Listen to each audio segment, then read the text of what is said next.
The music has no right to be this good. Those vibes. If only we could just softly talk over the music.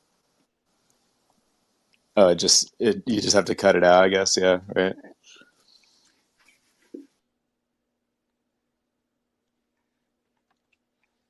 Welcome. It's Friday morning, and we're here. Hey, Chad. GM. Chatty be there? Big Chad, where you at? Sorry, I'm here. I'm here. So, what's up, Chad? How was your Cosmos meetup from the other night? Oh, it's good. It was a Cosmos meetup. It was like really sponsored by a new chain called Noble, which I think is trying to create a native like USDC on the Cosmos ecosystem, which is kind of cool. Instead of bridging it through, bridges, have it be like it's a native asset that the Noble chain is implementing. And they're actually using the interchain security for that project, which is, I think, one of the first ones or something like this, which is interesting how they're setting it up. So I was able to spend some time with Yelena and ask her a bunch of questions. And we're going to meet next week as well, just to chat and kind of go over some more of the details to learn more. Cool. Is it like a live chain already, or is it like testnet? I don't think so. I could be wrong. I didn't ask that specific question. The impression that I got that it's not live quite yet, but it's it's going to be at some point. They've already worked with a deal with Circle, to my knowledge, to get them to actually mint and burn USDC on that chain, and then you can use IBC to beam it around to whatever DeFi protocol you want to Oh, is use. that the USDC chain that's supposed to be coming out like later this year? Yeah, I think so. I think we're talking about the same thing. And it's cool because one of the things that's fascinating about this is that it's one of the first Cosmos chains to not have its own native asset, I think. And so there's no like native coin that exists for like Noble. There's no Noble coin to my knowledge. And validators have to get paid through transaction fees on the Noble chain because it's going to cost validators about $600 a month or so, estimated, to run this extra chain that the Cosmos hub is going to validate. And so they have to make sure they're earning an income from that to make it worthwhile, right? And so they have to make sure they may have to subsidize it in the beginning. I don't really know. Like, I obviously don't work on the project, so don't take my words as truth. But my assumption is they have to subsidize it in the beginning, and then eventually, if there's enough transactions happening to warrant the payouts to the validators, it'll just take off by itself, I suppose. But it's interesting. It's an interesting use case of interchain security. Yeah, it's pretty cool. I had heard about like official USDC coming to Cosmos. So I guess I'm still a little confused if this is that or if this is something adjacent to that, but that's really interesting. I hadn't heard of the name or any of this, so pretty cool. Yep. Yep. Yep. Yeah, a It's USDC pretty only neat. chain is like a very interesting concept in of itself, especially in the Cosmos ecosystem. That's just like a different paradigm completely. So that sounds really interesting to me. So interested to hear more about that when there's more details, maybe. We could probably do a cross space with them, if we wanted to, if we wanted to kind of learn more about it, just out of curiosity. One more reason to head towards IBC aggregation. Need to see Osmo or something on THORChain eventually. Yeah, it's funny. Like, I don't know if it makes sense to put Osmo and THORChain directly or not. I mean, there's arguments for it and there's arguments against it. But my assumption, the reason why I'm saying this, is because my assumption is that the Atom pool will likely always be deeper than the Osmo pool, and therefore it becomes a better conduit to move in and out of the IBC world, right? Because you'll pay less in fees because the Atom pool will be deeper, just because its market cap is significantly larger. And so hopefully what we can actually do is you use Atom token, you get from the hub chain, and then you use some of these like newer features in Cosmos to then send that kind of like seamlessly. You don't have to do these individual transactions yourself, but like seamlessly, it just kind of broadcasts the Atom token by IBC over to Osmo, then swaps it for some asset using DEX aggregation, and then you get your final asset, where that is. So I'm not sure if we ever will add osmosis or not, to be honest. Okay, that's really interesting because yeah, the reason I've been excited for Osmo is because my understanding was that would be the only way to make it seamless, like single transactions, not have to do a separate transaction for the THORChain Atom part and then the Atom IBC part. But if there's, yeah, if some of these new ways can make that happen with Atom, then that's just, yeah, even better. We don't have to complicate it. Yeah, I think there's like a new functionality in the newest versions of like Cosmos, or what's maybe coming down the street in a sense, is the ability to like batch a bunch of transactions across multiple chains using IBC as kind of like the conduit of all that. And so I think it's possible to do so. And really, all it's doing is just creating convenience functions, right? Which is useful but not groundbreaking. And so you're just basically using these convenience functions to be able to do multiple transactions within the Cosmos ecosystem to, oh, let's do this first and do an IPC transaction, then run this, smart contract that does this thing or whatever it might be.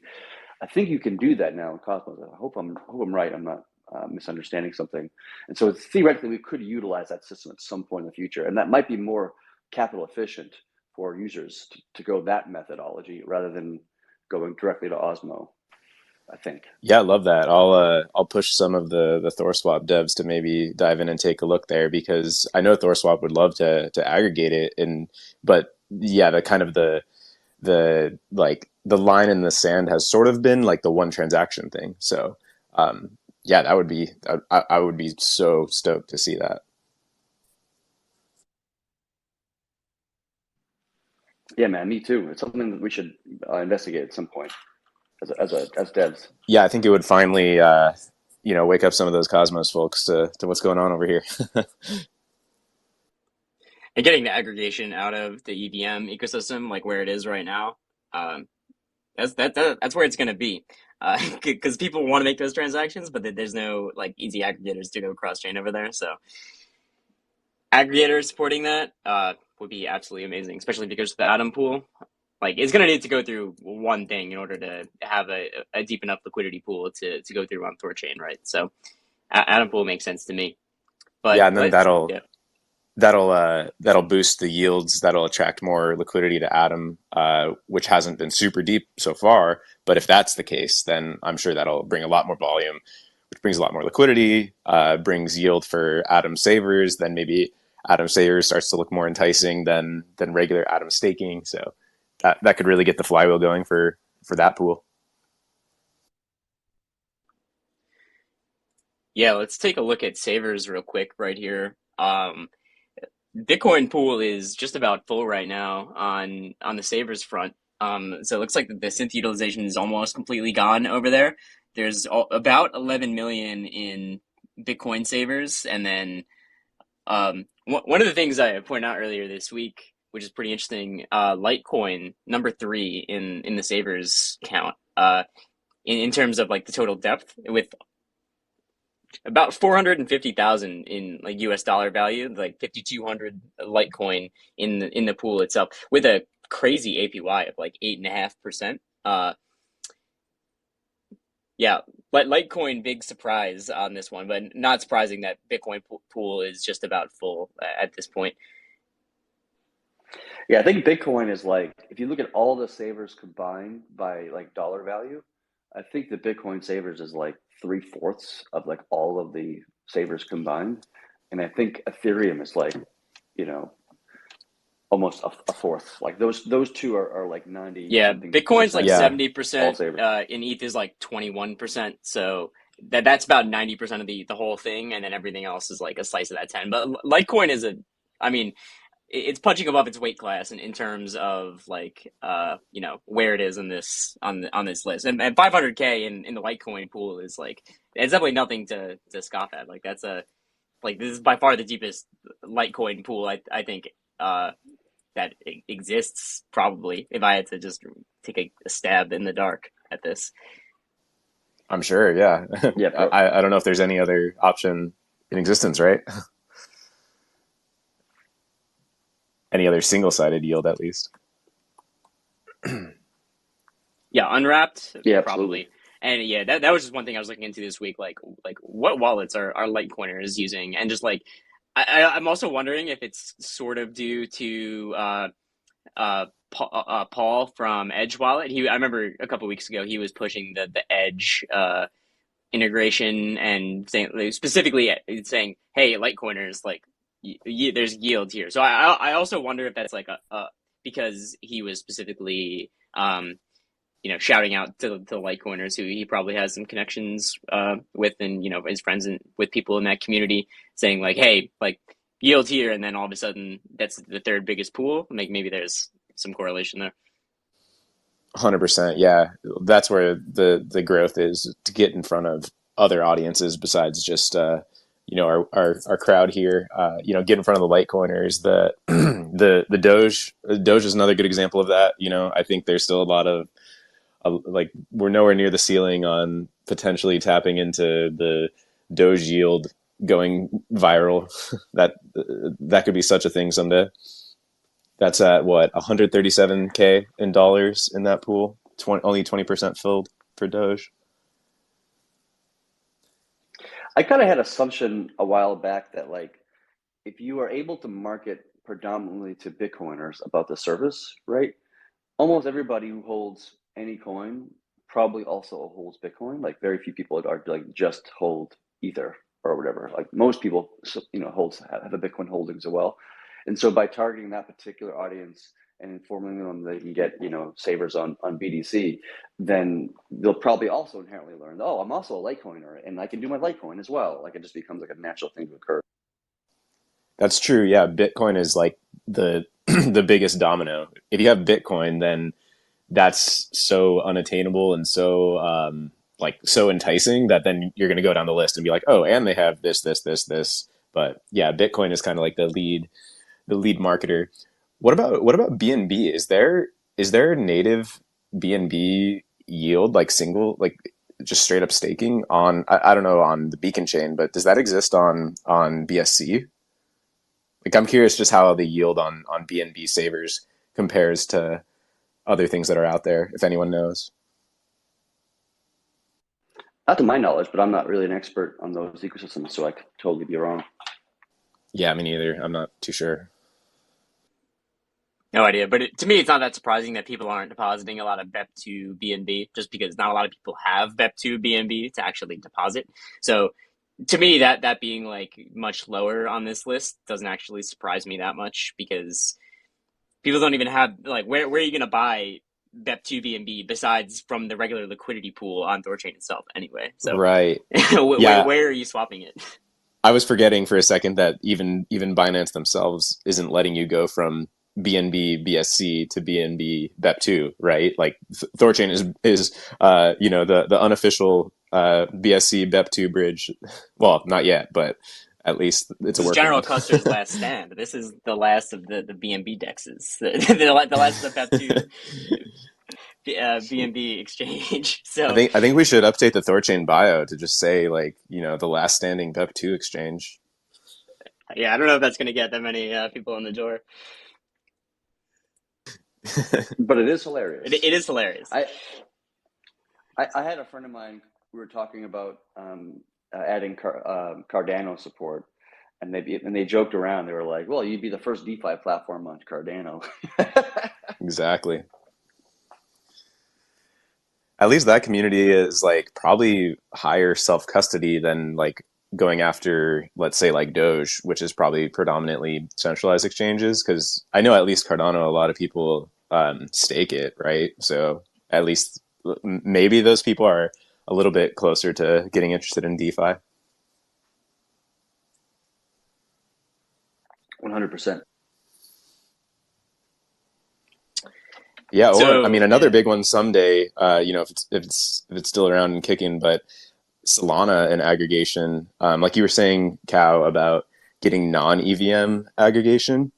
Like, just personally, like a handful of projects, like not even Sol itself, but just a handful of projects that I watch and follow, just like happen to be SPL tokens, and so I'm like really often in a situation where I'm trying to go from everything I have that is connected to THORChain to to Solana, and that's still such like a step that I have to use like a bridge or even a centralized exchange or something. So yeah. I someday thought that would be DeFi a really cool Spot one. was working on an aggregator that could get to Solana.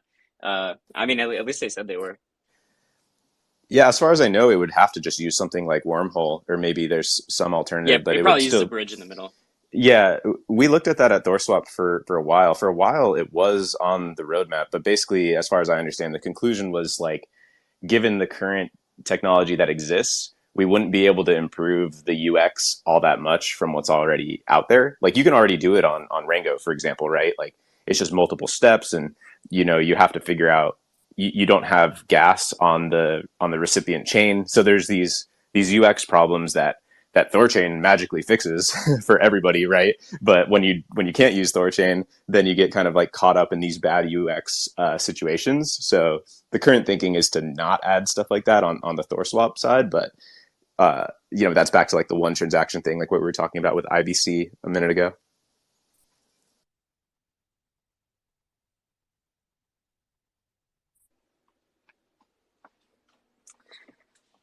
Yeah, cool, cool. So yeah, other than that, I think next thing we could talk about, I guess, is impermanent loss protection. So if you didn't already know, impermanent loss protection is being deprecated for new deposits.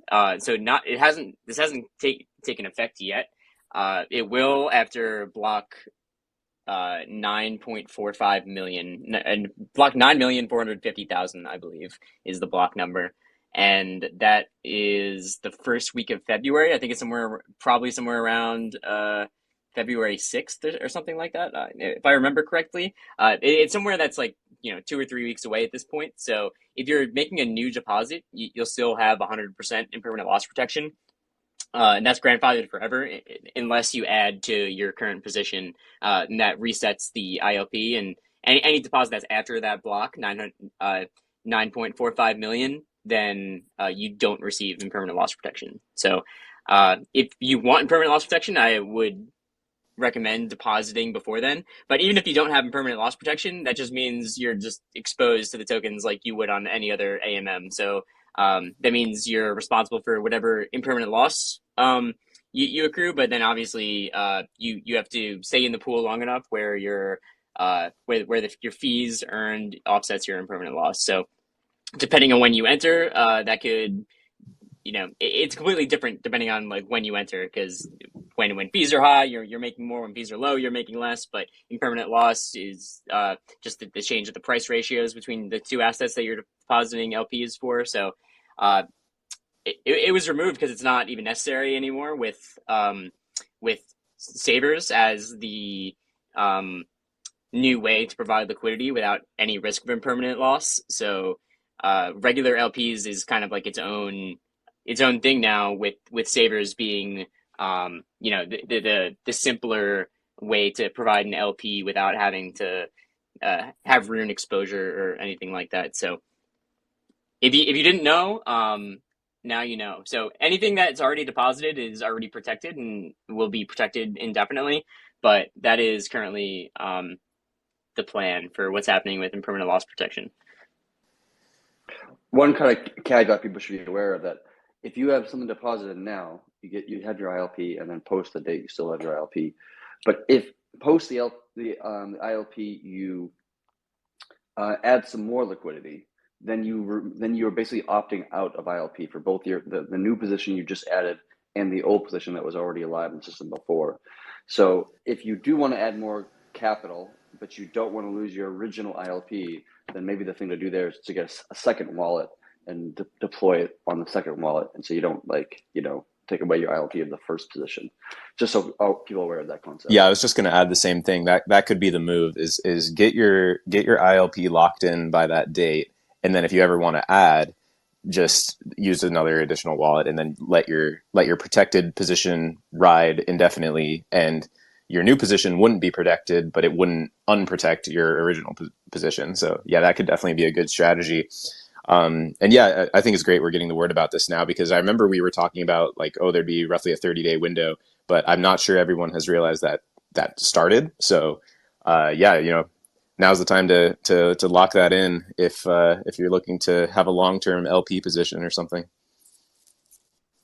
And by the way, the Treasury is planning on depositing a little bit of capital into the positions, the Treasury's pools positions on each of these pools that's currently in, so that we kind of wipe out the Treasury's not going to get any kind of ILP protection effectively. And so I think a good portion, because the Treasury is a large provider of capital to most of the pools, then that means much of the ILP would, I don't know what the actual number is. I'm going to guess it's half. I don't actually know what the real number is, but I'm going to guess it's half.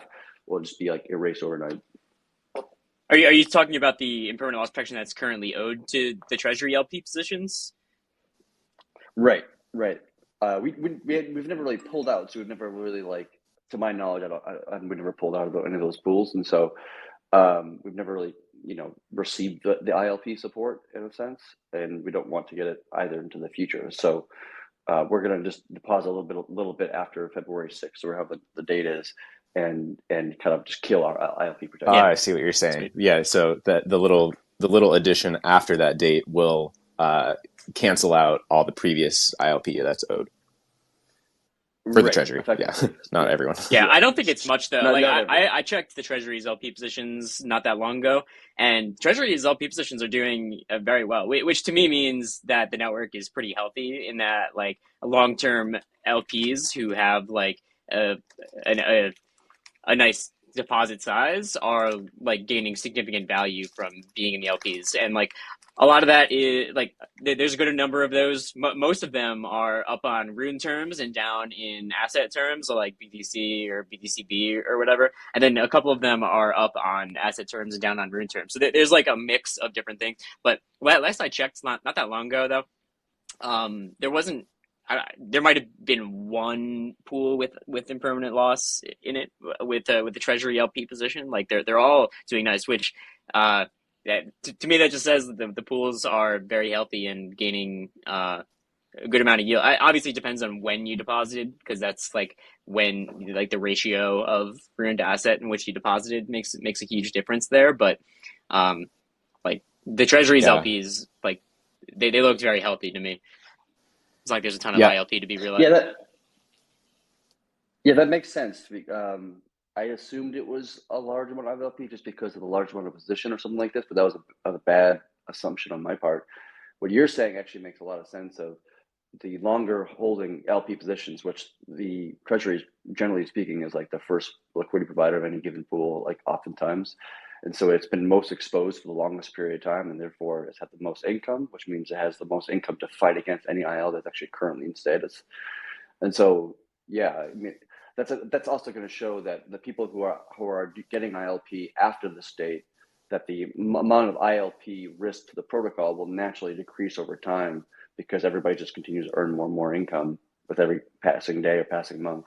And so ILP will just naturally trend downward, I think. Yeah, it kind of just proves the original thesis of ILP, which is if you stay in the pool long enough, you're very likely to be at a loss anyways. And yeah, that will create an interesting dynamic with people locking it in, because in reality, it's not like you're going to, most likely this ILP protection is not going to mean anything in, 365 days or 3 years or something, right? Unless prices go absolutely wildly divergent, the ILP liability is just going to essentially trend towards zero, even for the positions that lock it in permanently now. Yeah. Yeah, I'm looking right now. The only one that I can see which is actually needs any kind of protection at all is the TWT pool, actually. So the Rune Trust Wallet token pool, and it's only a fairly small amount of ILP compared to the size of the pool.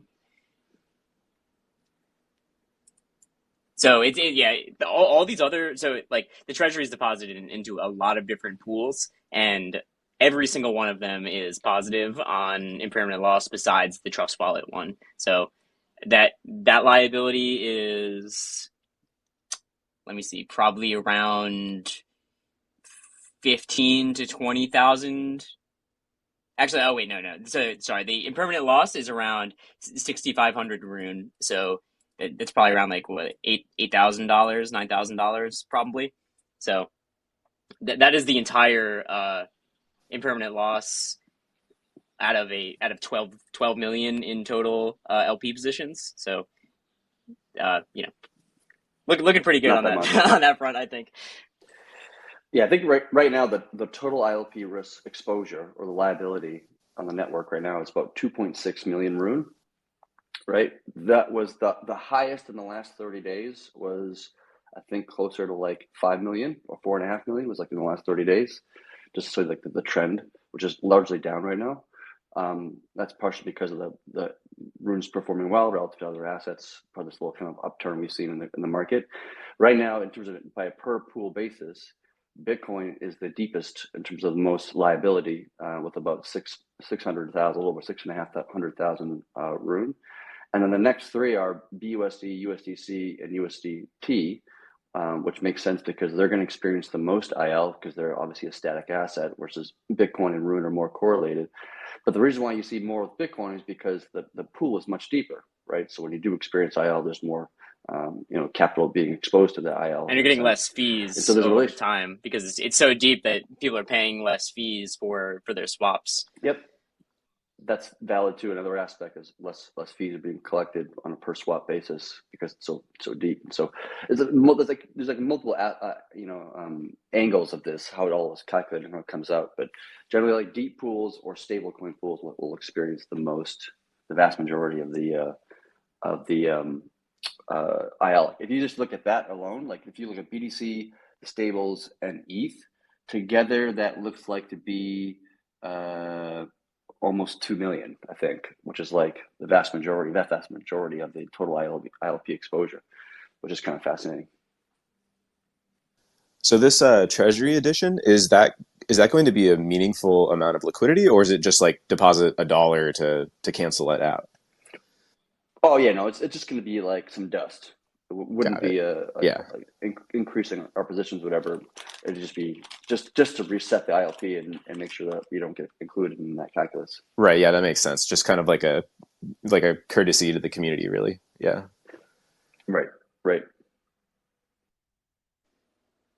Yep, totally makes sense.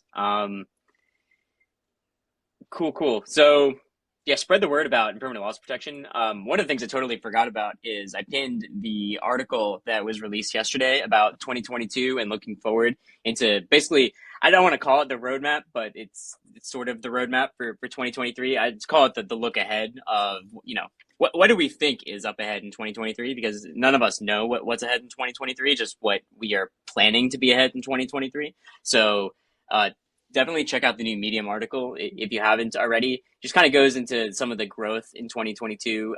We saw crazy growth in pretty much every metric for the network just over the course of the whole year. And the network is basically, in terms of most things, and besides rune price, obviously, the entire network is basically at all-time highs for most of its metrics. So like things are looking good in terms of network health. And if you want to know what is coming up for this next year, we can talk about some of this today too. But like that details the rough plan on what to expect. So when you see people asking like what is on the roadmap, what's coming up this year, this article will be a good resource to point them to show like this is what's happening this year: lending integrations, new chains, and yeah, dexes, wallets, stuff like that.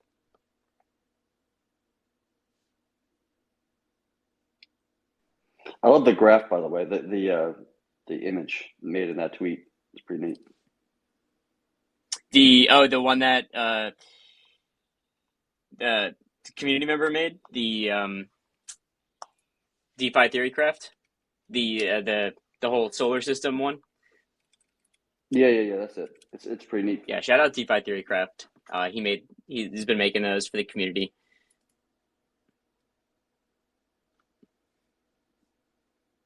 Yeah.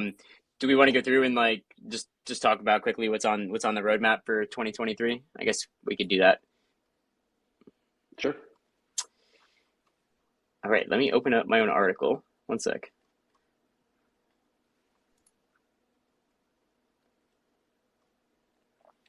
The short is it's going to be a baller year. That's the short of it.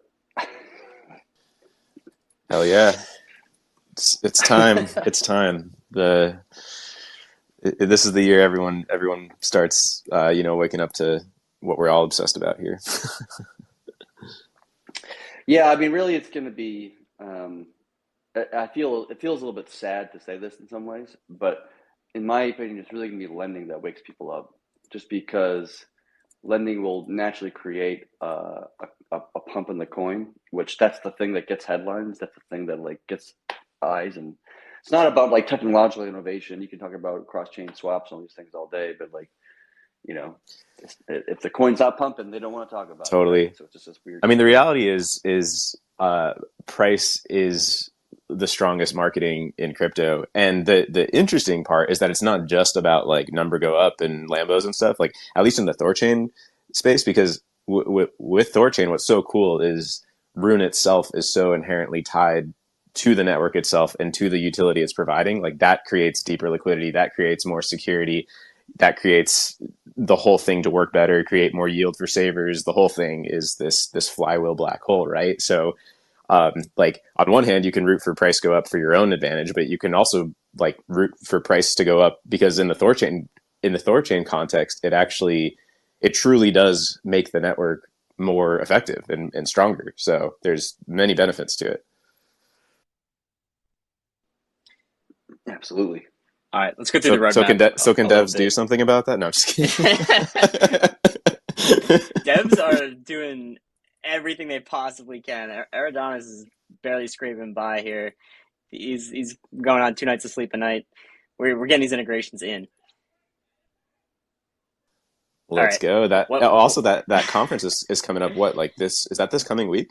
Oh yeah. We're gonna be in Miami on Wednesday giving a talk. So if anyone's in Miami on Tuesday or Wednesday, hit me, Familiar Cow, or Eridanis, who's in the audience, up, and we're gonna be there. We're gonna be giving a talk on cross-chain.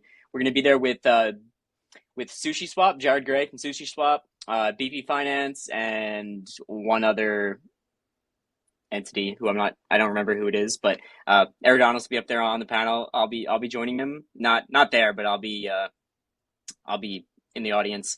We have some passes too. So if you are like in Miami right now and you want to go to the conference next week for free and just see the talk, we do have a couple passes, so you could feel free to DM the THORChain account, DM Eridanis, and we have a couple passes to give out to some THORChads who are in the area. So if you'd like to come see us talk and just network a bit at the conference, then we'll see you guys next week, and we'll make sure that we'll try and make sure the video is posted online so people can watch it. We'll have a good time, but we're looking forward to just going there and just talking to people and getting some more integrations lined up. Like that's what we're doing. So we're gonna get into some more wallets this weekend, hopefully. Yeah, Eridan has been working a lot lately. I sent over a prostitute to his house the other night just as a thank you. His his his name was Big Frank, by the way. I hope you enjoyed him. Yes. So nonchalant how you said that. I'm totally joking, by the way, Good just so good one, everybody Chad. knows. Good one. I'm just joking around. Wow. Who is this guy? Aaron Danis, the guy gave me a thumbs up on that one. Is that a thumbs up for me or Big Frank? I'm not sure which one that was for.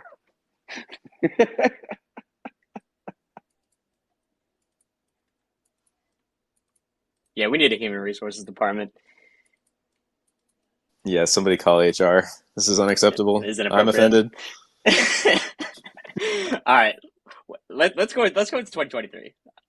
We want the people want to know what is coming. So what is coming in 2023? So first off, wallet integrations. So we know that we've been working super hard on wallet integrations.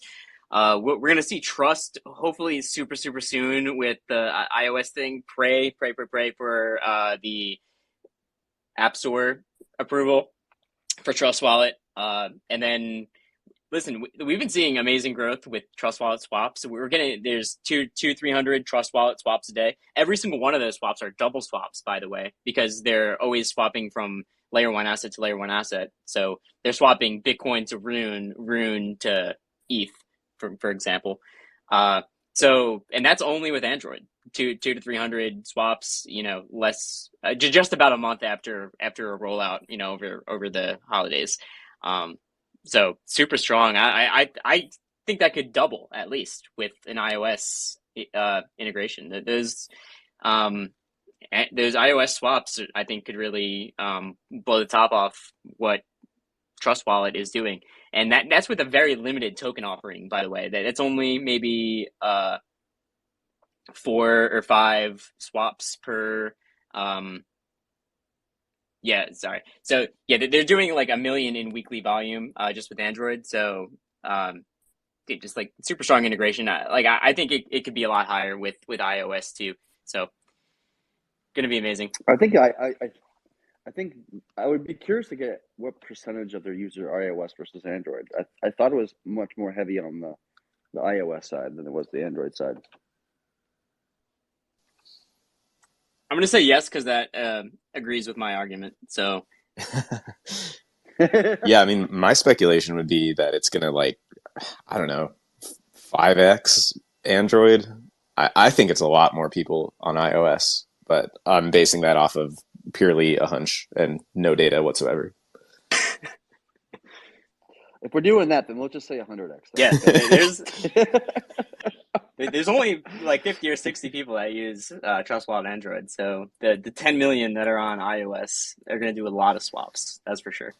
I'm just saying, if I open my group text with my crypto friends, there's no green messages ever. So it's just not happening. Yep, those blue bubble swaps are gonna hit very different. All right, so what else are we going to see?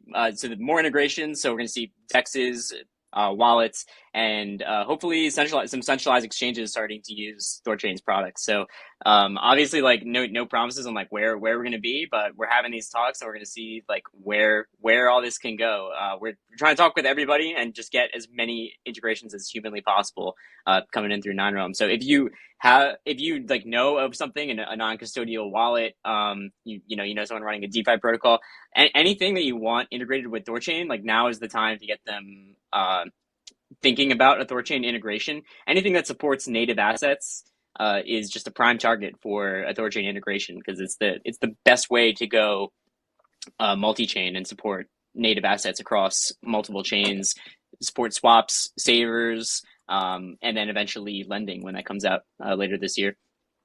Yeah, and just to add on that, same goal on the THORSwap side too, not in a competitive way, but obviously mutually beneficial. But just to add that there are multiple teams with like the number one priority being integrations this year.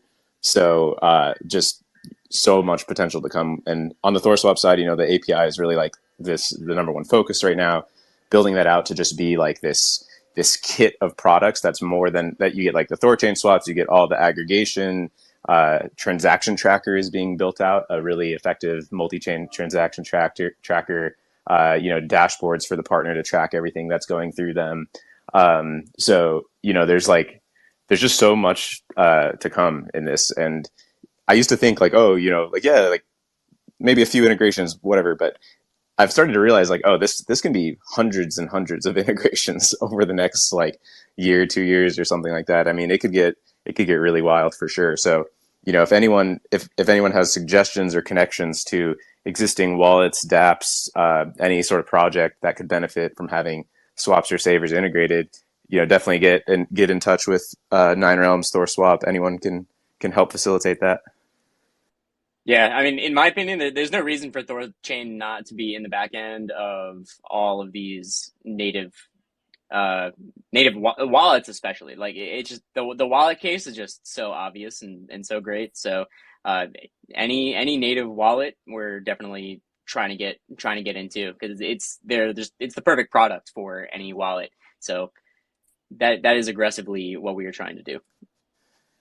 Yeah, I mean, it simply makes the wallet experience better for the wallet manufacturer's users. Like it just improves their product. It's hard to really think of an argument against it, right? It's like, oh no, we only want to let them hold certain assets and only swap certain assets. Well, they're just going to go somewhere else if they can't get that feature in the wallet you're building for them, right? So, and then there's the avenue of it being a revenue stream. Probably the number one way to monetize the wallet by far is to collect a fee on the swaps. And THORChain itself and the THORSwap API like makes it super simple to customize all the fees and splitting and things like that. So Yeah, and a lot of those integrations they're permissionless, right? Like anybody can integrate without even like talking to us as a project, right? Like like that's not the same for chain clients because chain clients require a bunch of work and dev work, and then it requires validators to get involved, have communications and debates about what this chain is and should we add it, should we not add it. So that becomes a much more longer process for obvious reasons. But when it comes to like wallets and dexes, like they can just integrate tomorrow without even having a conversation with me or anybody else or Darren or anybody else. Right now, it's a lot of hand holding, which is expected in the earlier days. But like as the process to integrate becomes smoother and easier, which we've already been doing with like adding certain API endpoints and stuff like this to make it so much easier for people to integrate. Like it'll become to the point where like the work that Iridanis and other people on Nine Realms are doing becomes self-fulfilling, and you don't even need to actually handhold these individual products. They just start like mass adding THORChain to their wallets or to their dexes. Yeah, a lot of it is just the knowledge and getting just like having some kind of support resource because like if someone's just like, hey, here's the docs, just integrate it, they're gonna be like, well, what does it even do? Like, how does it work? Like, it's so useful to just have it, just the resource of having a person to be like, how does this work? Like, is this really trustless? Like, oh, what is like, how do I do any of this? Just having one person to ask just makes it so much easier, which is just, I think that's what we've been seeing. Just having that one-on-one support, and it just makes the teams feel more comfortable with integrating because they know that there are like real people who are like there to help them out if they need help, or if their users are getting refunded because they didn't do an implementation correctly. It's like we have people that are always looking at that and saying like, oh, you had 5 refunds today. Here's how you could fix those in your app, and you could have no refunds tomorrow. So that one-on-one like white glove support is like what we do, and like kind of why we're being so successful with actually get like delivering the final product, and not just like talking with a bunch of people but never actually getting anywhere. exactly. Yeah, I would say don't hesitate to ask for some hand holding at this stage. Yeah, hopefully someday the devs are so inundated with requests that that's not going to be possible to handhold every single integration, and by then the resources will be so clear and uh, make the integration as seamless and easy as possible for people to just do it. But for the time being, like the support is totally there, so take advantage of it. Yeah, but at the same time, it's like once we get integrated with like Trust Wallet, or let's say Ledger or whatever else, and it becomes like a known thing that's almost somewhat common to use in wallets. That's like when the third wallet, whatever that wallet is, like they're not really gonna, they're probably not going to vet the process as much as they would have when it was just this new thing that nobody knew about. When it's just already mass adopted through like major wallets and such, there's going to be less requirement for handholding, because they're not even going to ask the question like, is it fully decentralized or not? They'll just assume that it is because Ledger's using it and Trust Wallet's using it and this is using it, and it just becomes a thing that people just kind of accept it is without even really needing the handholding anymore. Yep. All right. Next, we already said this, but the impermanent loss protection deprecation. So obviously that is happening. We already went into that, so not really much to go into there. Um, and then next is the synth cap raise and protocol and liquidity. So right now, synths are capped at a maximum of 30% of the total pool depth.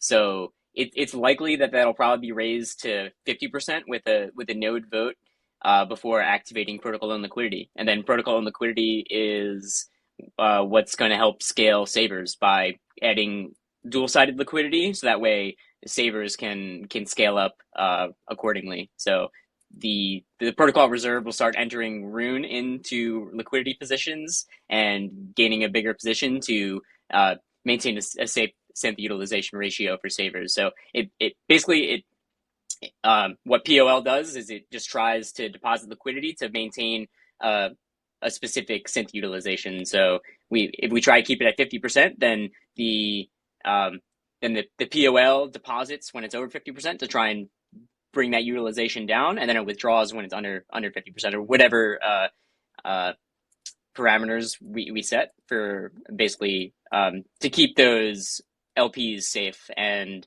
to make sure that the protocol own liquidity is protecting the other LPs in the network by basically diamond handing and never withdrawing, so that way everyone always has the assets that they're owed in savers, so the utilization doesn't grow to insane numbers or anything like that.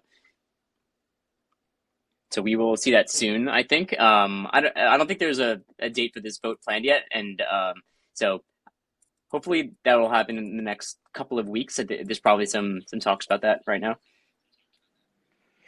Yeah, I don't think it's like ironclad at this point of what those parameters will be.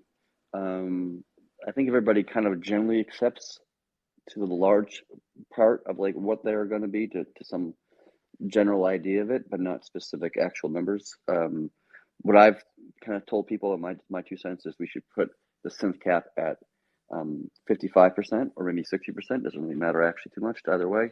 And then put the POL at 45% with a 5% buffer, so that it starts adding the liquidity at 45 plus 5, 50%, and it starts withdrawing at 45 minus 5, which is 40%. And that way we just, the POL doesn't kind of like thrash the pools every day from just market fluctuations and pricing. So we're not constantly adding and constantly withdrawing and just like going back and forth like crazy and just bloating the chain with like that. So I think that's my feeling of it, my 2 cents, but that might not be the actual final numbers. So what is the downside of frequent adds and withdrawals? Is it just simply how much transactions there are and how much liquidity depths would be changing? Is that the downside?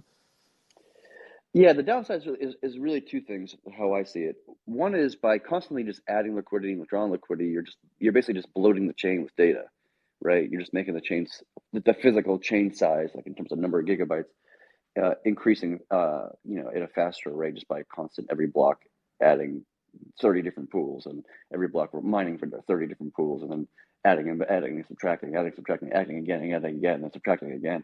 It just becomes just too much. It's not a big deal. Like if you did it, it wouldn't like cause anything to fail, or it just would just cause the chain to blow faster. The other component is that you don't want to thrash the POL too much, because when you add a little bit of Rune, and where you take away a little bit of Rune, there is a slip fee that is kind of lost as part of that process, because the amount of Rune being added or the amount of Rune being withdrawn, it should be a very small amount, so the amount of slippage is quite small. But I'm sure if you were to thrash it like 100,000 times a day, that little amount could kind of like accrue to a larger number, right, or add up to a larger number. Right. So if it was literally adding and withdrawing, like if it went to 50.01%, it's doing a transaction, then that's just like a shitload of transactions happening. Right, right. Yeah, that's not really healthy for the network. I mean, also that's just actually doing the processing work of actually adding and withdrawing it, which is just like taking up block space, taking up computational power of the network, which is just not needed. We don't need to be like really kind of like Gestapo about like the idea of like, oh, we're at 50.00001%. Like let's like go crazy, or we went a little bit beyond the number. Just it's not really. It doesn't need to be that tight, just to be a general movement in the right direction. So is this point like a point of contention right now? Does Nine Realms have a differing view on this particular point? I think we're just trying to figure out exactly what what the exact numbers are that we want to target, and like just have a safe plan for protocol and liquidity. I don't think there's like a specific plan yet. Like I think we want to ship it, but I think we just need to figure out exactly what the parameters are before we activate it. Right. I think it's close. Like, I mean, it has to be the next step if we want to scale savers, right? So we just need to figure out how to land it in the right way. Also, I think I saw, I don't know how many, but I saw some node votes switching over from 30% to 50% already. And I'm curious if that hits I don't know how far away it is from hitting the 2/3 to switch it, but would that be an automatic switch from 30 to 50? And like, is there a risk of that kicking in before POL is turned on? Like, or is there like? Well, it's okay if it goes up to 50 before POL is turned on. Like that doesn't like because it won't be able to go above 50% because that'll be the new hard cap. Well, if prices change though, then if the prices change, then POL isn't ready to kick in. Well, yeah, that is also part of the risk. Like, but both need to be ready to go. In my opinion, we should turn on POL with whatever these parameters are. Like, let's assume we take the numbers I just spoke earlier, and just put it on in all the pools. That's the safest thing to do. Most of the pools, we would never even use the POL because it would never get to 50%, right? Or for whatever reasons or cause. And so it's like, it just becomes something that's there for safety, but never is actually utilized because you don't need it, right? And for the ones that you do need to use it, like, Bitcoin obviously is more likely because there's a lot more activity there in terms of savers. You would want to do that. So I would like to see us put on POL first and then raise the synth cap to 55% or something like this, or 60 or whatever the hell the number is going to be. It just has to be larger than 50, in my opinion. If 51 if you really want to. It seems a bit silly to me. But yeah, I'd say 55 or 60.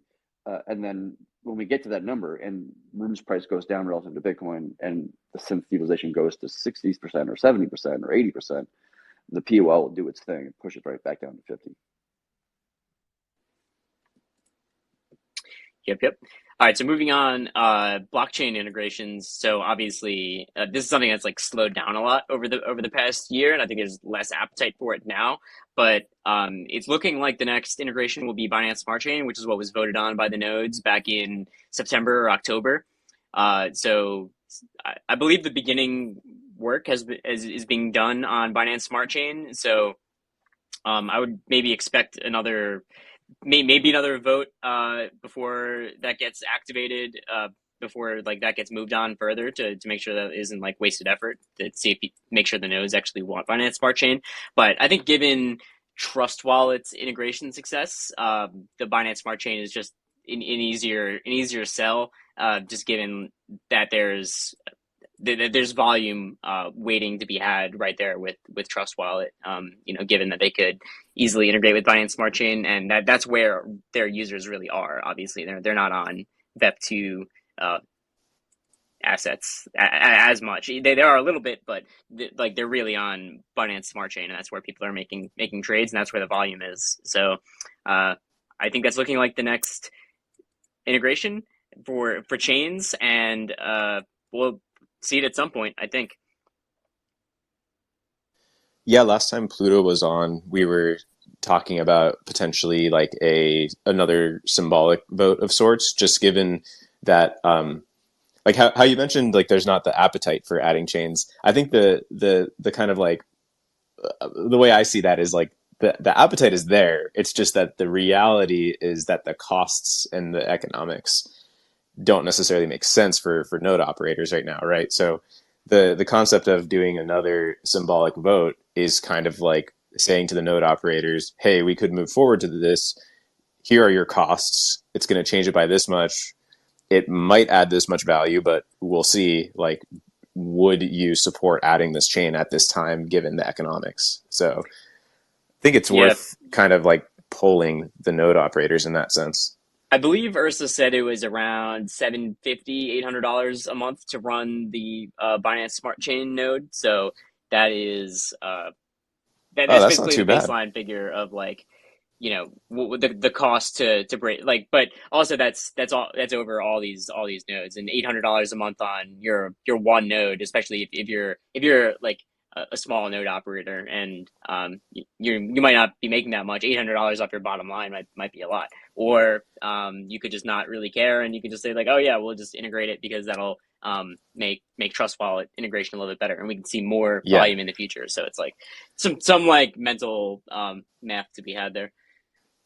Yeah, my speculation is most node operators would say hell yeah to that. I don't think they're too concerned with cutting into their margin at this stage. I mean, I see node operators as the Rune gigabulls. I mean, that's exactly what they're doing. They're building the network, they're earning Rune on Rune, and they're long Rune. So I think they just want the whole thing to be as effective as possible at being cross chain infrastructure, which means having more chains. So yeah, maybe there's some node operators that makes a big difference for, but I would imagine like I'll honestly be really shocked if the nodes like don't want this at this time, even given the economics. Personally, that's just my two Yeah, cents. I kind of agree with you. By the way, the economics that you're referring to really only applies in some sense to the cloud provider nodes. Like people who are running bare metal, and there has been an increase in bare metal nodes since the bear market started. Like to them, adding a Binance Smart Chain would be probably no cost to them, right? But to an AWS provider, then it would cost them, $800 or so. How does that work? Like I'm like pretty technologically illiterate in that sense. Like if you have a bare metal node, I mean you already have the hardware, so it just you just add that the software you're running just becomes slightly more powerful, but you don't actually have to change anything, right? Yeah, I mean, it depends on how many, like, what kind of server you have, and how many cores you have, how much memory you have, how much disk you have, and so all that depends on this. And so if we want to add Binance Smart Chain, which has, it needs 4 cores, let's just say, and it needs, I don't even know what the actual numbers are, but I'm just making up random shit. And your node has that kind of spare compute already available, then it's no cost to you. But if you find that, oh, we've already maxed out our cores on our bare metal node that we got, so what we have to do is to buy a second bare metal box, and then the two of them basically get connected to the same Kubernetes cluster, and they're just operating as the same single unit, even though they're two physically separate boxes. And so some people who bare metals, it might come to a point like, oh, we're gonna add Solana, right? Because Solana is like a super massive chain in terms of hardware requirements. And so maybe for bare metals, in that case, they have to spend, maybe 5,000, maybe $8,000, depending upon the scenario, and just have that one-time purchase of that amount, and then they can support Solana and a bunch of other things probably at the same time too. Cool. Yeah, that makes sense.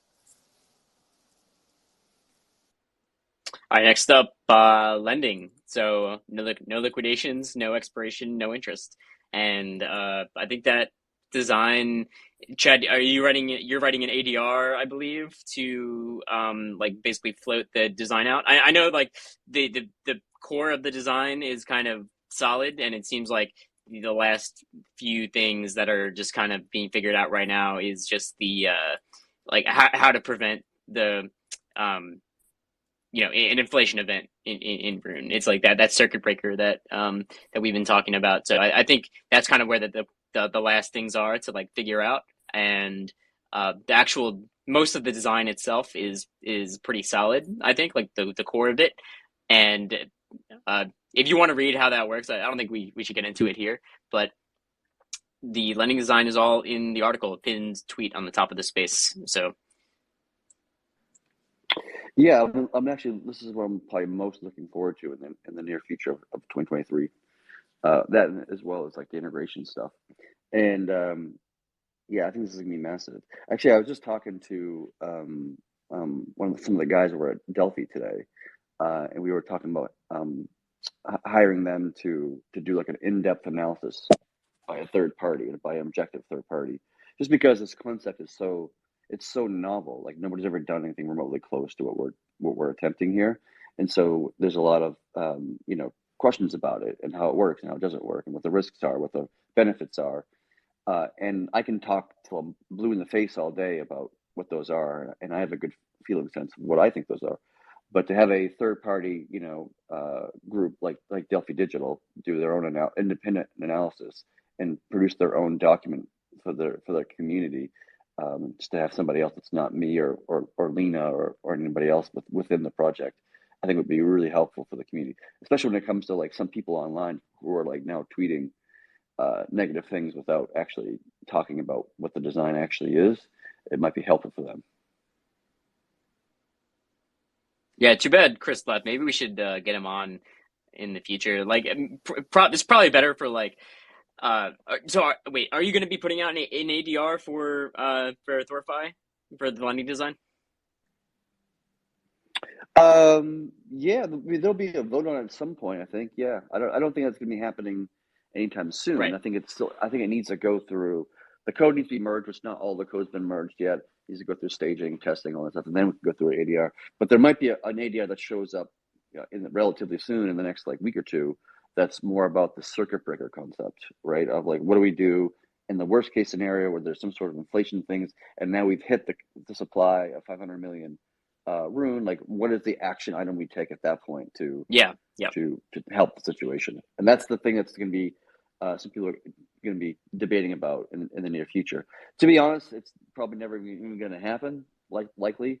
So it's kind of a moot argument, just because it's only for when things go in the wrong direction. And I'm bullish that it's not going to go the wrong direction. But it's good to have some clarity, so we all understand. Yeah, and then once we actually get everything, like, hey, this is the final, like, this is the bill that's like on the floor, basically. Then hopefully we can get some more external people like coming in and talking about it. Maybe like maybe that's when we can get the people who are very critical of the design now to come and actually voice their concerns. Because part of the problem right now is that like just trying to talk about it's like they're talking about something that is not what it is, which is not what it will be. So it's like almost just it's completely lost. It's a terrible time to talk about it because since the design is in flux, just as it is, whatever's said is just irrelevant based on what will happen. So once we get the final design, then hopefully we can do some final talks about THORFi, and we can do like a couple more spaces on them, and we'll do some Discord stages, and we'll just try and talk about it as much as possible before like that final vote and when it actually gets released. So, but I think there's no point in doing that until we have the final like design in front of us. Right. So yeah, hopefully we'll get that soon, and then hopefully we see lending like real soon. Like the last thing to land is just that circuit breaker, and I think there needs to be a vote on that mechanism specifically before the final like concept is approved. But yeah, THORFi lending, man, it's gonna be great.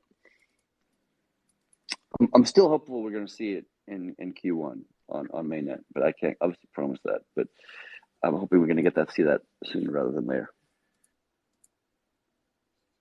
Q1 seems like that it's really only like it's like it feels like it's like a month away, like Q2 at this point. Yeah, we got like 2.5. It's like what, midway through January, about midway through January. So we got about 2.5 months. That should be enough time. We're like still in December in our minds. We're like, yeah, maybe January. Oh shit, January 20th, and then but next time we talk about it, it's gonna be like mid-February. That's the thing. The weeks just pass by too quick. Like it feels like, oh yeah, like there's like two things to do, but then it's like, oh man, it's mid-February by the next time we are like ready to vote. But yeah. Yeah, but then you look back over a longer period of time, and it's shocking how much the project changes. Like, I mean, if we look back a year ago from right now, it's like, you know, just so many Yeah, things Doge was weren't just built out at released. that Like time. Yeah, exactly. people thinking about how Terra is going to be. Like, spoiler alert, it was pretty good for like a little while. Yeah, a year ago, I was probably tweeting every day about wanting to get Terra integrated. Memories. Yeah, rest in peace. And we did too. That's true. It was very successful, and everything went really well for a Oh while. man, how much TVL was in that Terra integration? It was like 100 million or something. Oh my god. I Yeah, think it was over close to 100 that. million, Yeah, yeah, which is about what the total TVL of the network today in total is about 100 million. Just to put that in perspective. yeah. There was so much liquidity in Terra, obviously, but yeah, crazy. All right, let's get through this. Order books. Order book design. Chad designed a crazy order book, which is built on top of the AMM. So you're actually executing orders so you're locking up synths, and then whenever an order can be hit for your whatever price you set, it's just automatically swapped and against the AMM, and then you get the final product. So you just say like, I want to swap this at this exchange rate and get this much out, and you just put the synths into a vault, like into the module or whatever, and THORChain says, "Oh wait, we can make the trade against the pool, and this guy gets his Bitcoin out at the right price. So let's do it." And that's pretty much all order books is. It's all peer to pool, and yeah, it's just based on synths and just another thing that's probably coming to THORChain this year. I think that's probably next on the list after lending. I would think that's kind of what I get the vibe as. Yeah, I think Yeah, so. I think it will be interesting. Like, I'm curious to see how people will use it, because I think the downside is that if you want the native asset, then there's obviously that slip, right? But I guess if you're just executing a single trade and you're already in a synth, then you could go straight to the native asset, I would assume. But you're probably going to want, like, if you're somebody that's using this a lot, you're probably going to want to already be in synths so that you're not constantly going from native to synth, synth to synth, synth to Right. native, right? Because then you're going to be like multiplying your slip every single step of the way. Yeah, if you're using this to do some sort of like almost like a hyper trading, then you're right. Like start with synths and end in synths, and then whenever you're ready to just leave, just sell your synths to the layer one. If you're just doing Exactly. this to Oh, pick up like a long term trade, like I'm waiting for Bitcoin to hit 16K before I buy another BDC or whatever the hell it is you're trying to do, then on that long term sense, you could probably just set the thing, just leave it, and maybe it'll get executed in the next 3 months or something like this. Who knows, right? that's true. Yeah, if you're putting like stink bids on something for like some black swan event, you might not care about like the extra fee if you're putting in like a 10K Bitcoin order or something like that. Right. But for the average, I would imagine what most people would use this for are more like traders, like people that are actively trading. I mean, that's like, obviously this is like a trading feature, right? Like people that want to be able to enter and exit probably relatively frequently, or for the Yep. most part. So yeah, Yep. It's a different DEX than we've normally seen in the industry, and so it's going to have a different set of attributes that are going to be positive in one sense and honestly negative in another. Like Cumberland may not want to use this just because they don't want to pay the constant fees back and forth unless they don't mind acquiring a bunch of synthetics and kind of holding that. But it has its pros and has its cons, and so it's going to address to a different audience potentially. But it'd be interesting just to have the feature just to see how it gets used. Another interesting potential use case of order books that I didn't initially consider is we've been looking, analyzing kind of the refunds that come through the network, and we've realized that, especially since the rollout of Trust, most of the refunds that happen come from Bitcoin because we have the inbound confirmation counting where we basically need to wait, at least for smaller transactions, at least one Bitcoin block and potentially more Bitcoin blocks based on the size of the transaction. And Bitcoin blocks can be are very variable in terms of how long. I mean, they can go from, we were looking at it, it's like some blocks are like 45 seconds and some are like 45 minutes. And so in that time of posting the transaction and when the swap actually gets executed could be like up to an hour, in which case the gas could spike, outbound fee could increase, and then your limit that you provide won't be met. And that's what's happening a lot with Bitcoin, inbound Bitcoin swaps. And so one interesting use case would be that wallets could, instead of, if someone's going from Bitcoin, instead of just doing a swap, you would actually do an order book.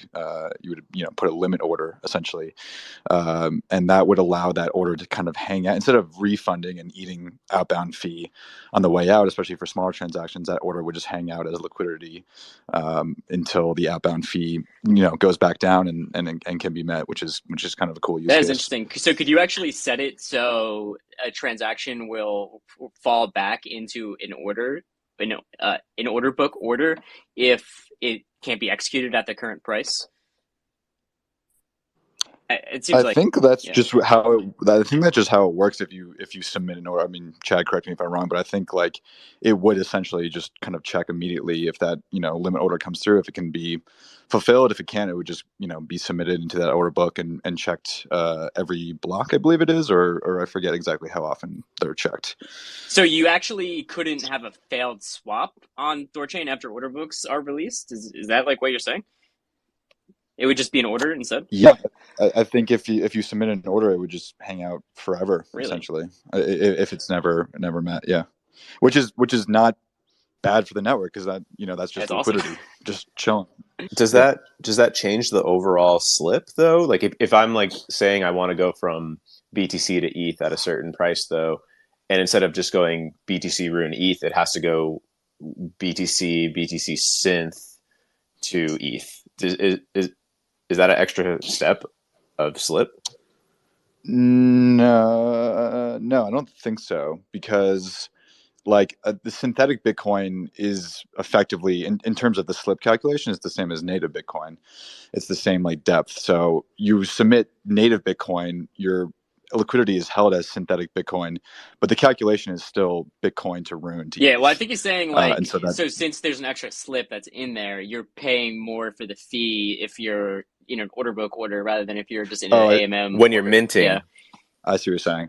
When you I don't mint know. the synth, yeah. Yeah, Chad, how does that work? I'm not actually sure on that. Yeah, I mean, so technically what happens in an order book scenario, if you're going from layer 1 to layer 1, you are starting at layer 1 BTC, you're swapping into Rune, which then creates the synthetic, right? So there's a double swap there. You're waiting for your order to be actually executed, and then once it's actually able to execute, it swaps the synthetic to Rune and the Rune to the layer 1. And so in total, you're doing 4 swaps in total when you're entering and then when you're exiting. If your order book thing can be executed now and it doesn't need to sit around and wait for another block, then it just executes layer 1 to layer 1. You just skip the whole synth thing entirely. It'll just like trade it now. I think that's true, at least. Maybe that's not. I have to think about it more. But yeah, I think I'm thinking about it more. But so yeah, there is additional fee that you're paying, right? I mean, it's the same. It's a bit similar to how if you're trading on a SEX, where you're taking you're never actually trading layer 1 to layer 1 on a SEX. You're inserting your layer 1 into the network, the centralized exchange. Then they're giving you an IOU, which is effectively like a synth in some ways, sort of. And then you're trading and doing all the things you want, and you're paying a single or double swap to do those trades, depending on which trade you're trying to do within THORChain. But within the SEX, you're just doing a single trade back and forth, just trading IOUs back and forth, all these places. And then eventually you want to exit and you go back to your layer 1 and you make a withdrawal, blah, blah, blah. And there's fees associated with that as well. The only difference is I think, is that in THORSwap, when you're depositing your layer 1 Bitcoin to acquire synthetic, there's a fee associated with that. Whereas in centralized exchanges, that's not the case. Yeah. So can you, does this work if you have synthetic Bitcoin? Can you deposit that directly as an order, a limit Right. order, or You can. So you okay, might just acquire a bunch of synthetic Bitcoin through swapping, or maybe through even a SEX could accomplish that task. And then once you acquire, you can do like a bunch of like hyper trading, right? And not right, have to worry about the additional fees, right? You just need to, if you're going to do one trade and leave, then you might as well just start with layer one and go to layer one and not worry about it. If you're going to do like a bunch of trading and you're going to be like buying and selling and because you're a day trader, then it makes more financial sense just to take a synthetic position and then like, oh, buy some synthetic Bitcoin, then acquire some synthetic Ethereum, then sell that and get some synthetic, USDC or whatever it is, and then just trade around within the synthetics. And then once you're all done and ready, and you're like, all right, I'm done. I want to sell. I want to go back to fiat or something like this. Then you can sell your synth to a layer one, and then sell the layer one on an centralized exchange. yeah, interesting.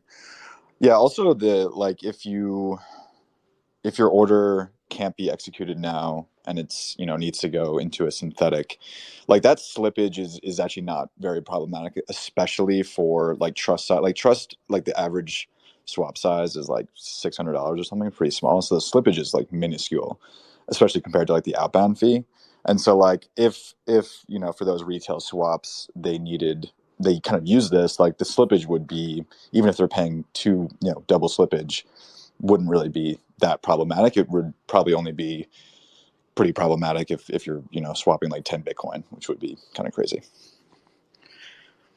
I think the scenario that I Yeah, think order books would be really cool in is an exchange like something like GMX, where it's just a exchange entirely built on synths, or like a trading interface that just uses synths. Like right now, everything that uses THORChain is all layer one assets, but I am really curious to see what a trading interface built upon synths looks like, in using the regular swaps as kind of like the onboarding into the exchange, where it's like you can use your layer ones to deposit on, and then you have your IOU tokens that you could trade back and forth really quickly with basically no fees, and make your spot trades and do your order books, and then hopefully with perps people could do leverage and things like that. Like to me, that's kind of the final evolution of where this goes. You have like the native trading, like wing, which is kind of like the on and off boarding to THORChain, and then you have like the internal trading, which is synths, order book. Even lending is just lending out like derived assets, right? So it's like there's like the onboarding with native assets, and there's all the internal trading that you can do, and no one's really capitalizing on that right now, building a synths like trading platform, like an interface for people to trade. And maybe that's just because the lack of leverage on THORChain, and like the things that like tools that traders would want to use. But um, like that sounds like an easy way to have an interface that has like a unique value proposition, and um, you know build a unique product for people that people would want to use. 100%. Yeah, with those features in, it seems very plausible to build a sex-like experience, on chain with synthetics. One potential downside or like hurdle to solve is how that plays in with DEX aggregation, though, because obviously there's been such a push towards gas assets on THORChain and not every asset, which means you only have the synthetics for the main assets, right? For this sort of platform. So then the question is like, can you still daisy chain that with DEX aggregation and get all these other assets integrated? And will that be possible to do order books through aggregation? I know Oleg at THORSwap has been looking into this, and to be determined if it's fully possible in all directions and stuff like that. But that would be especially cool. I mean, if you're really having the sex like experience, it's gotta have it all, you know. yeah, it's a fair point to make.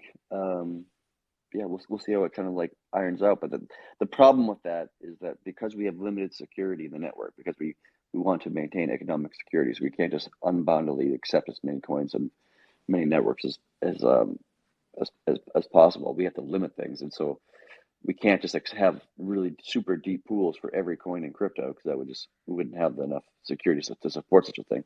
Which is why we tend to try to focus on the primary assets, the blue chips.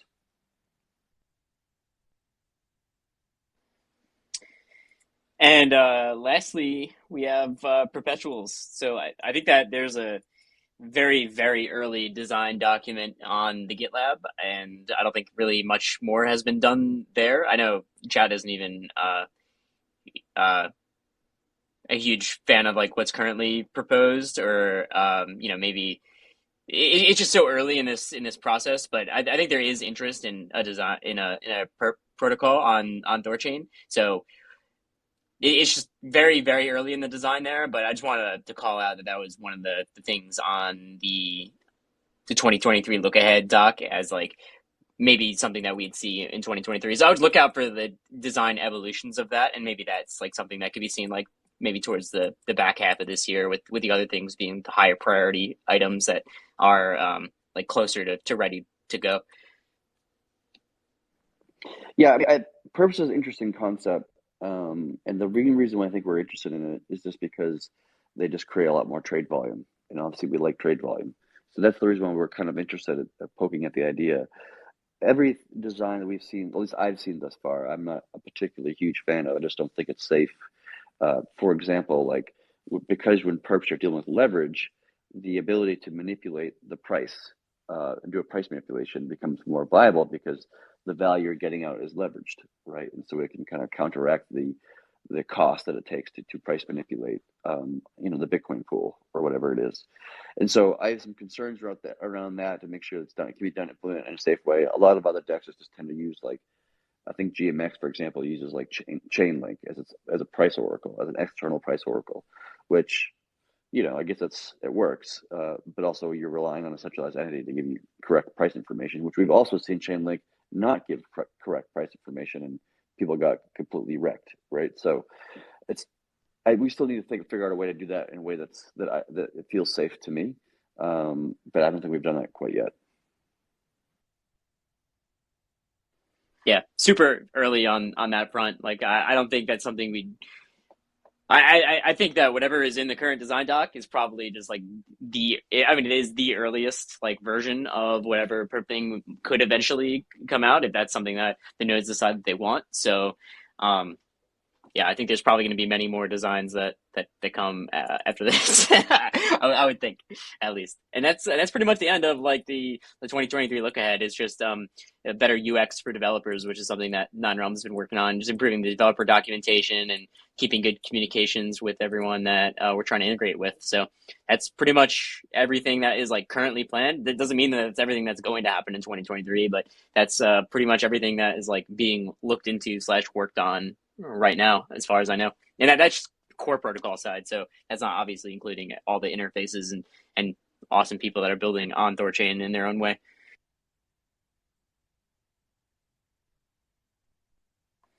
So yeah, any other thoughts or anything like that? Anyone have questions that wants to come up and ask something about anything that we talked about?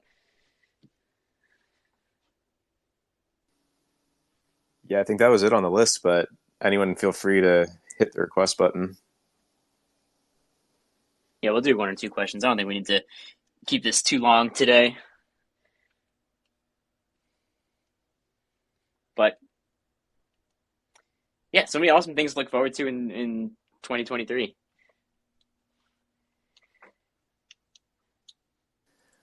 Little teaser, I think there's going to be 2 separate THORSwap announcements today. Medium size announcements. In addition to 1-inch Avalanche on the DEX aggregator, or is that separate? Well, that's one of them. Right. So you leaked that one. That's leaked. All right. It was announced. We already. Oh, they already. I haven't even seen the tweet. I guess it was while I was on here. Yeah. But yeah, that's one of them. Yeah. Yep. So 1-inch aggregation for Avalanche now live. Cool. So what can you? Is that like swap in or like certain routes, or I'm not sure which. Like what can you trade on 1-inch Avalanche that has good prices? Yeah, I don't know exactly what assets work out to be the best rates, but essentially, it's added in with Trader Joe and Pangolin, so it's always scouting to see which is going to give you the best rate for the swap you're quoting. So I'm sure there are some cases where 1inch will give you a better rate than anything that was currently already integrated. So just helps, progress the Thor swap experience, and also for any API integrators, just helps users get better and better swaps with every additional route that's added. Brought up Juggernaut. Good morning. What's up? Hey, can you hear me? Yep. Yep. Not too loud. Because I changed your microphone. I don't know. You're good. You're good. We can hear you. Okay. Just one question, because a lot of people ask about it. On the roadmap now, because I don't know, 3 months ago it was that, perhaps it has changed now, about integration of new blockchain. I stayed to the last project 3 months ago. That was for 9 rims smart chain, okay, BNB smart chain, which is logical because it will bring same security problems that than Ethereum, so it's logical. And Haven for the core team, for the core dev. Is it still the case or not? What answer to people say when Haven? Because Dash is already quasi integrated to Maya, okay? So Haven, what can I answer to even people to for their XHV? Yeah, I think the question is when is Haven being being integrated? If I'm understanding correctly. The last I don't know the latest, to be honest with you. I haven't spoken to the dev working on this stuff in a while, but the original Haven code, the chain client code, was not up to a code quality that one of our Bifrost devs has. And so there was just kind of this concern about some aspects of like how it was implemented or some aspects of the code. And so there was a push a while back, I think it was like a month ago, maybe a little over a month ago, just to start building a new chain client from scratch by one of our Bifrost devs, by Heimdall specifically, to build the Monero thing and integrate with Monero primarily. So I don't know if Haven's still going to happen or not at this point, to be honest. To be honest, it's looking a little bit more on the bear side at this particular moment. But getting Monero integrated is obviously the most important one for us to do from a privacy perspective, because that's just the most useful privacy system in the entire crypto space. Better than Tornado Cash and better than Haven and better than many of them. Yes, but what I understood is to bring Monero to THORChain, it's necessary to integrate first Haven. No, it's not necessary. It was a little bit necessary before, because it was the Haven team that was building the chain client, and it felt like a kind of a big dick move to like take their code and not integrate their chain. It just felt like a dick move. And so, and it does make some sense to add it on a small scale first, like a smaller chain first, just in case if there's any issues, wouldn't be as big of an issue. Would be a lot of capital at risk. But since we're building our own chain from scratch at this point, it seems like then there's not really a desire or a need to add Haven, especially at this time when, to my knowledge, the stable coin is still depegged, which is a primary use case for the asset. And their market cap is like, I don't know, I want to say it was like 6 million or 10 million not too long ago, or whatever it is. Like, it's very economically insecure. And so it's not really sure if it's worth it. Okay. Thank you for your answer. And thank you all for your works. Awesome. Thanks for coming on, man. Brought up Scott too. Hey. Hey, what's up, guys? All right. I'm skiing right now, so sorry if you can't hear me very well. But I got a question. My dad, he's a boomer, doesn't believe in THORChain, skeptical of everything crypto, and he asked me how Chad actually gets paid, and that was something that I was kind of curious about because obviously you're not doing this for free. But how do like the devs get paid for working on THORChain? And that's my question. Yeah, good question. To be honest, I actually haven't been paid in a very long period of time, which is actually true. Generally, what happens for most devs is, so we have a treasury, right, which is a fund of capital that we've started off created with, I think it was 1.5 million in that. We got a few rounds from investors. This is back in like mid 2019. And then since then, a bunch more investors came on, and the treasury value just increased because of markets and stuff. And so devs will generally get paid, various amounts depending upon their contribution. They usually get paid in a stable coin, might be like a USDC or a BUSD, something like this. We don't pay high salaries at all. I think the highest possible salary as a dev on THORChain is a 10K a month, which is, relative to what, like if I wanted to, I live in New York City, for example, and if I wanted to get like a dev job in New York City, I could make a lot more than that if I wanted to. And in addition to that, each dev has a contract around, some locked rune tokens that get released when certain milestones are hit, like mainnet, for example, or other kind of milestones. And so the amount of rune that those devs get is obviously part of the compensation package. And so if the project does well and the rune token goes up in good value, then that 10K a month that you're earning, or 5K a month depending on the dev, earns, that 10K is basically nothing compared to the rune that are actually earning, depending on what their compensation is. So yeah, that's how the payments work. Does that make sense, Scott?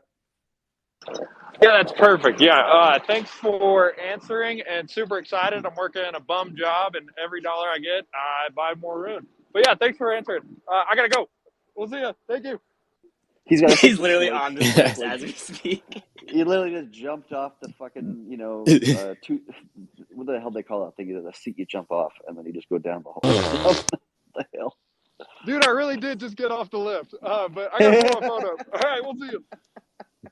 Dude, 10 out of 10 energy, Scott. That was amazing. That's hilarious. He's skiing and learning about rune. Multitasking. It's like, hey, I'm jumping out of a plane right now, but just a quick question for you.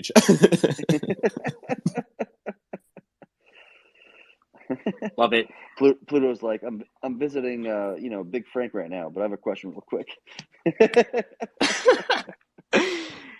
Yeah, I'll just add a little bit onto that and say, like, all the other, like, that's how the core team gets paid, and every like Nine Realms is like a an organization like in the United States, like its own company, so we get like a regular like paycheck like normal. So it's every team has like their own thing that they do. That's just how the core team does it, and Nine Realms does its own thing. And I'm sure like THORSwap has their own way of paying their own employees, and everybody else does too. Yeah, on that, another thing that might be helpful to explain to him is just like why projects have tokens in the first place. And in a lot of cases, it's to distribute ownership of the entire thing, right? So like even you as a token holder, like you are incentivized to help it succeed, right? Like that's kind of a big factor. So people just that's kind of how it works in crypto, is you a lot of times just start working and helping out on something that you're believe in and have a stake in, right? Because you're already holding incentive to do that thing. So that could potentially help them understand a bit more, just like understanding why tokens exist. Yeah, true. All right, let's let this one last person up, and then I guess we can wrap it. No, don't wrap your tokens. No wrapping. Equinox. Yeah, hi there. I'm wondering if THORChain can start to feed the TradingView with the prices. I guess TradingView is the leading financial data provider in the retail space. So the thought is that it's pre-marketing. I'm not sure if I understood what you just said there. You say it again? Yeah, TradingView, you know, I guess it's the leading financial data provider for the retail space. And a handful of other DEXs are feeding their pool prices for TradingView, so you can actually go to see all the sushi swap prices, all the Uniswap prices, and so on, right? So if THORChain can start to feed TradingView with prices. Yeah, I mean, I don't see why not. I don't know what it takes to actually do such a thing. I mean, since the handful of other DEXs are already doing it, I guess it should go, and it's free marketing, I suppose. Yeah, I mean, it's a good idea. I'll poke the Nine Realms team. I mean, Eric Dennis is here already, so he's listening, and Pluto's here as well. But that's another thing to put on the list of integrations. Yeah, and then the same procedure, but for the institutional space, is to do the same thing for Bloomberg. I don't know if you're familiar with the Bloomberg platform.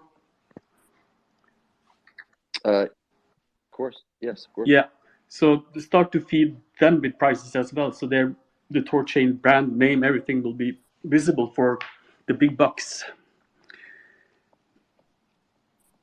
Yeah, sure. I'll put it on as a task item for the Nine Realms team to take on at some point in time to investigate those integrations. Yeah, we'll definitely look into it. Thanks. I see. Orion was just connecting. Maybe he has something to add on this. Yeah, Equinox. I was just curious about TradingView. Currently, when you look at sushi prices, that all that does is displays the sushi prices. Are you able to execute through TradingView, or is it just a way to visualize the candles? Not currently. You cannot execute. You cannot connect your ledger on TradingView and start trading. You cannot do that. Yeah. Got it. Okay. Yeah, that seems like something we could absolutely support. I'll look into it a little bit. But the most interesting stuff is to provide Bloomberg, because at some point, if you can connect directly with your ledger on Bloomberg, then you immediately access to the big bucks. I mean, is that even announced as like a Bloomberg feature, or is that hopium? Hopium. Okay. Yeah, I like that vision. But yeah, I think we can get price data in front of people, faster, and then that could get leveraged into Bloomberg in the future. Cool. To be fair, though, I think especially now in the bear market, Rune is more positioned towards retail users, just because the liquidity is relatively small. But as the liquidity grows and becomes larger, and fees become cheaper, then larger scale swappers can come in. If only someone was working on onboarding institutional liquidity and market makers to THORChain. Yeah, and then maybe they can be the leading charts on TradingView someday if the liquidity is that deep too. Because yeah, to your point, like whenever I'm checking the Rune price on TradingView, it's like the Binance price or something, or I have this like wacky chart to try to get the Thor versus Rune ratio because I like to watch that, and it's just like a mess of different charts pulling from like centralized exchanges and sushi, and it's just like not very elegant. I mean, I suspect if you're using a Bloomberg terminal, then you don't really care about decentralization, and you'll probably just trade through Coinbase or Binance or stuff like this. You probably you may not see the value of using something like a THORChain, possibly. You know what I mean? Yeah, potentially. I guess they're just watching stats and numbers move around. But this makes me think TradingView should just have a swap widget. Why does that not exist? Somebody should get on that. Let's go to the last question. Muna, what's up, man? Hey, I'm good. Hey, guys. Good job all around. I just a crazy thought while you guys were talking about institutional clients. The slip-based fee model, how would that like apply to institutional clients, like regarding like taxation and stuff like that? Does anyone have any ideas? I don't see how that would make any difference regarding tax. I don't think that there would be any difference in taxation. That's just the fee that you're paying to the network to use it. So I don't think that makes any difference in terms of how much you're being taxed. I think it does make a difference in like the usability and like how much value you can extract from any given transaction, because you're likely paying more in fees than you are on another service depending on the swap size. But I don't think the slip fee itself changes any kind of like tax obligation or anything like that. It just makes it so you normally get out less than, you know, some kind of like low fixed fee or something depending on the trade size.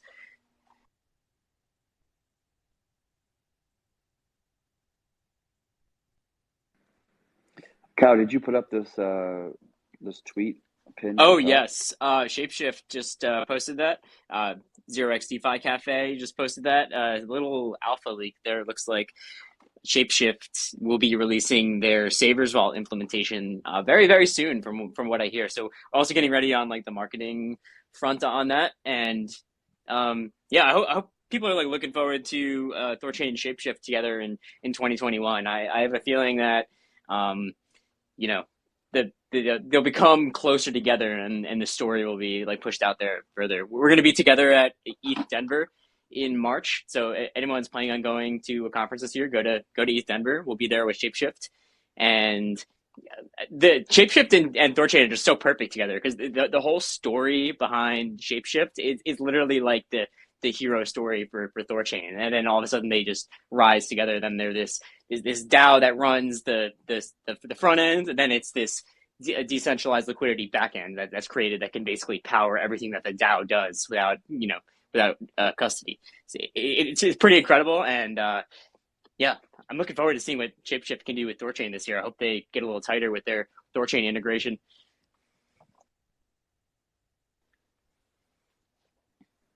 By the way, there's another pinned tweet. So this is the second one that I pinned earlier.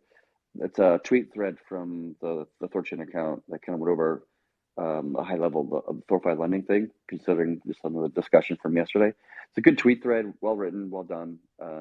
Give it a read and spread the word. Yes, sir. Looks good. I haven't even read that yet. All right, Nice. guys, that's it for today. Yeah, I think. Sorry, as Chad was saying something. My bad. No, I was just gonna say that, like, because there was TBR, Tyler, and LX Fubar were like kind of throwing some shade around the lending concept without knowing the design, and so somebody from our THORChain community posted this tweet thread to kind of explain the high level, just to give them something to read without spending an hour and a half.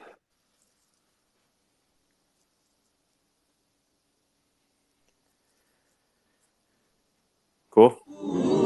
Yeah, sounds good. I feel like that one sounds more like disappointed. Yeah, the than we emojis want are it to not sound. representative at all of what the I sounds know. are. It's pretty bad. Sorry. Yeah, I did the same thing with that one once. I was like, I thought it was going to be like an excited woo sound. Yeah, exactly. And then it's like all disappointing. It's like bummer sounding. Oh. No, it's not the same sound at all. You need to fix the emojis. All right. That's it for this week, I think. Maybe next week, maybe the next week, we're going to have Shapeshift on, and we'll talk more about Shapeshift and THORChain, and how Shapeshift is going to be utilizing THORChain with Savers Vaults, and hopefully everything else that THORChain offers. So, yeah.